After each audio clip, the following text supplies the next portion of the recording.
When David Miller first moved to the small town of Brookside, it wasn't with the intention of finding love. He was 37, carrying the quiet weight of years spent alone, and convinced that romance was something other people stumbled into, the kind of people who had the courage to put themselves out there without fear of disappointment. David was not one of those people.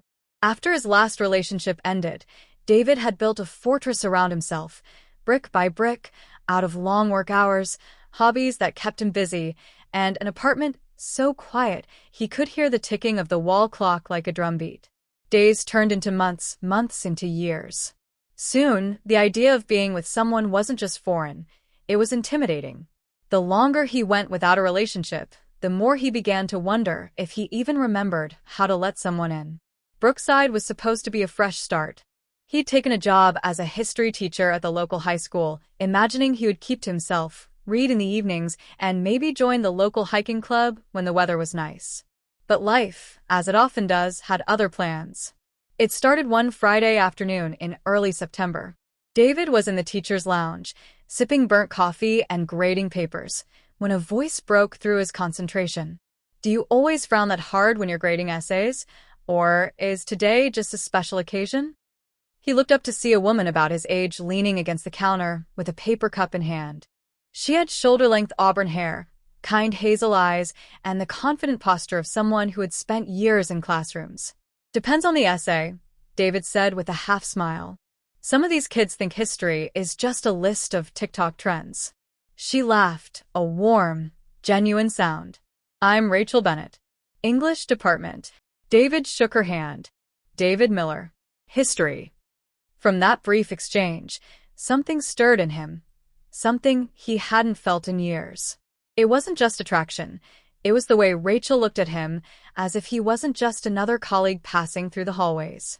She asked questions, listened to the answers, and seemed genuinely interested in knowing more. Over the next few weeks, their paths crossed often. A casual chat in the hallway would turn into sharing lunch in the lounge. They'd linger after faculty meetings, talking about books they loved and the quirks of small-town life. David found himself looking forward to seeing her in ways that caught him off guard. But there was also the weight of all those years alone pressing against him. Every time he thought about asking her to dinner, something in his chest tightened. It wasn't just fear of rejection, it was fear of the unknown. He'd been single so long that the rules of dating felt like an outdated language he could barely remember. One evening, as he was leaving the school, he found Rachel in the parking lot, wrestling with a box of books. "Need a hand," he called out. She looked up, smiling. "If you don't mind. These are for the library's fall fundraiser." He took the box from her and carried it to her car.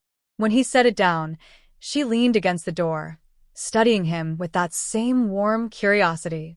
"You know," she said, "for someone who's been here almost 2 months, you're still a bit of a mystery." David felt a nervous laugh escape his throat. "Guess I'm just not great at small talk." "I'm not talking about small talk," she said. "I mean, I can tell there's more to you than the quiet history teacher who eats lunch alone. I'd like to find out what that is." For a moment, David didn't know what to say. But later that night, lying in bed, her words echoed in his mind. He thought about how easy it was to hide behind routines, to let loneliness become familiar, almost comfortable. Yet here was someone who seemed willing to see past the walls he'd built. The next day, he found her in the lounge and asked if she'd like to get dinner that weekend. Her eyes lit up, and she said yes without hesitation. That Saturday night, they met at a little Italian place downtown. David had worried the conversation might be awkward, but it flowed effortlessly. They talked about everything from their most embarrassing teaching moments to the books that had changed their lives. As the evening went on, David realized something. The longer he had been without a relationship, the more deeply he appreciated moments like this. The laughter, the easy pauses, the way she listened when he spoke. All of it felt rare and worth holding on to. Rachel, too, seemed to sense his gratitude. At one point, she smiled and said, "You know, I think people who've been alone for a while tend to love differently.